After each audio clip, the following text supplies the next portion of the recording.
Mientras tanto, ya que hablamos de Europa, hablemos un poquito de Ucrania, donde Zelensky sigue pidiendo al mundo que haga más esfuerzos diplomáticos para que se termine la guerra. Exactamente, y después de lo que habíamos contado de estas reuniones tripartitas, ¿no?, que se dieron entre las tres delegaciones a la vez, ¿no? Esto es importante remarcarlo, porque antes lo que pasaba es que por ahí lo hacían entre los delegados rusos con Estados Unidos con Ucrania, pero no todos juntos.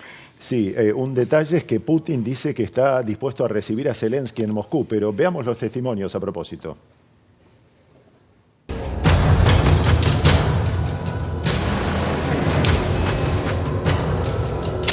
Потрібні реальні результати дипломатії, щоб не було враження, що росіяни використовують і переговорний процес із дуже цинічною, жорсткою метою, відсувають нові заходи тиску на Росію, які могли б спрацювати. А тиск потрібен. Саме тиск, його наслідки, результат санкцій, результат блокування російських операцій. Все це працює на зупинку війни. Треба, щоб партнери про це не забували.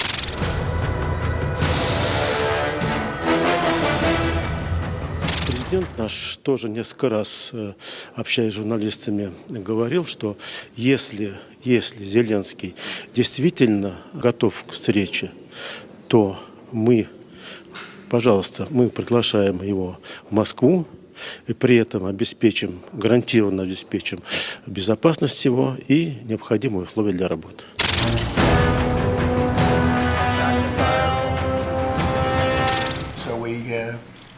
We asked President Putin if they could stop the shooting for a week. They're being hit with proportionately the kind of cold that we're being hit. It's much colder in Ukraine to start off with, but it's really cold now, and he agreed to do that. We appreciated that very much.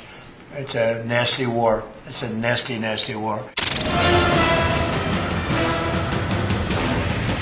Hay que remarcar, hay que subrayar, y las imágenes lo explicaban claramente, que por estos días hay un alto el fuego de hecho en Ucrania, pero es no por un acuerdo, sino por las condiciones meteorológicas, por las tremendas nevadas y el frío. Sí, bueno, me quedo con esto que decía el propio Trump, ¿no?, que plantea que Putin estaría a favor de un cese al fuego momentáneo, justamente, bueno, por lo que contaba, sobre todo en su capital, en Kiev, que llega a ser menos 20 grados bajo cero, y como lo venimos contando, muchos de los ataques o los objetivos de los ataques rusos tiene que ver con la infraestructura energética, y lo que pasa justamente con estos 20 grados bajo cero, sin calefacción, sin agua, sin luz, bueno, este es uno de los grandes pedidos que Zelensky viene haciendo, que haya un cese al fuego para ver cómo se continúa negociando. Esto generó cierta expectativa, pero no hay ninguna confirmación desde Rusia que esto sea efectivamente así.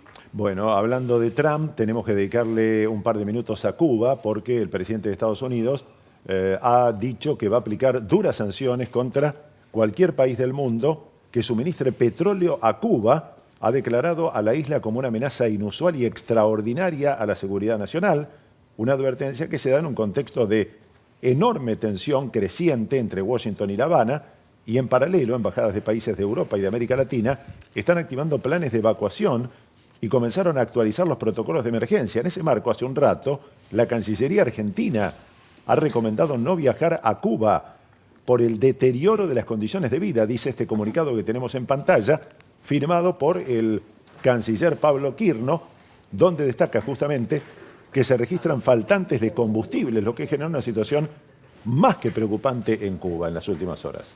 Bueno, es que principalmente quien les daba el petróleo era Venezuela, ¿no? Entonces ahora ese petróleo se ha cortado, y por eso es que Trump apunta justamente a esos países que les den petróleo a Cuba. Estamos hablando de Rusia, básicamente, y que son esos que él dice que llama enemigos, y que son quienes le proveen alimentos, le proveen petróleo, y que a partir de ahora pueden llegar a tener fuertes aranceles para aquellos países que, porque además todo esto se enmarca en esto de la seguridad nacional norteamericana, que ellos quieren defender, y que por eso dan estos aranceles, que además hay que sumar que se empieza a ver presencia militar en los alrededores de Cuba. Digo, no es nuevo, ya hace años que están, pero cada vez los propios cubanos lo empiezan a sentir, lo empiezan a ver, así que también, y por eso es que también se da estos protocolos de las embajadas de empezar a hablar de posibles evacuaciones, que no es que arman todos la valija de un día para el otro y se van, sino estamos hablando de protocolos que llevan su tiempo.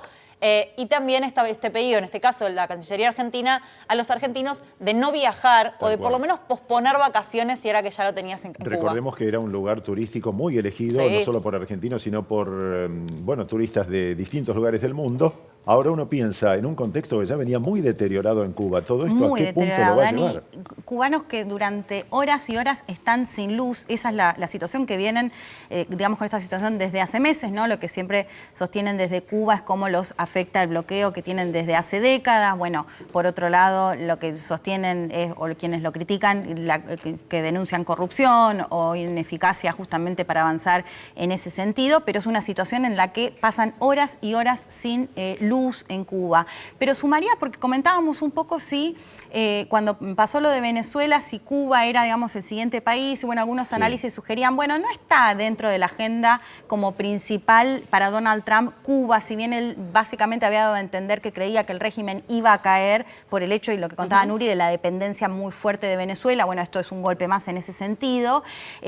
Ahí también otro análisis que surge es, bueno, el secretario de Estado de Estados Unidos, Marco Rubio, que es hijo de cubanos, ¿no? Y ahí hay una cuestión también muy personal que costaba creer que no pase nada con Cuba, ¿no? Entonces, por eso también me parece que es un dato a sumar en todo este marco de especulaciones de lo que puede llegar a pasar concretamente si se avanza, por ejemplo, en una especie de intervención, que no al menos no lo dieron a entender, o si tiene que ver justamente con un golpe ya más económico, una situación de muchísimo deterioro que tiene la isla. Hablando de esto, es inevitable vincular lo que ha ocurrido en Venezuela, en Caracas, con la Asamblea Nacional, con el Parlamento, que ha dado un paso apoyado por la presidenta interina Delcy Rodríguez con respecto a los hidrocarburos. Sí, todo nos lleva al petróleo en este contexto, porque sí, es muy relevante que reformaron la ley de hidrocarburos, que podríamos decir era el emblema del chavismo, de Hugo Chávez particularmente.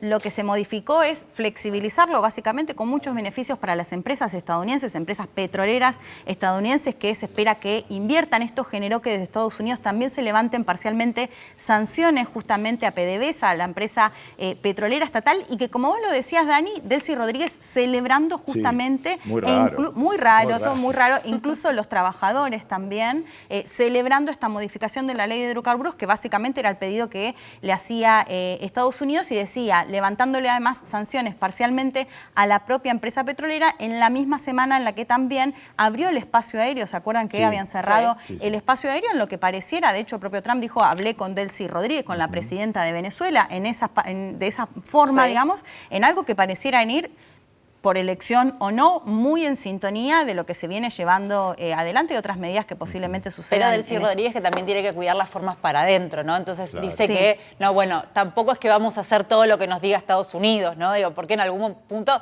bueno, también es la cara visible del chavismo.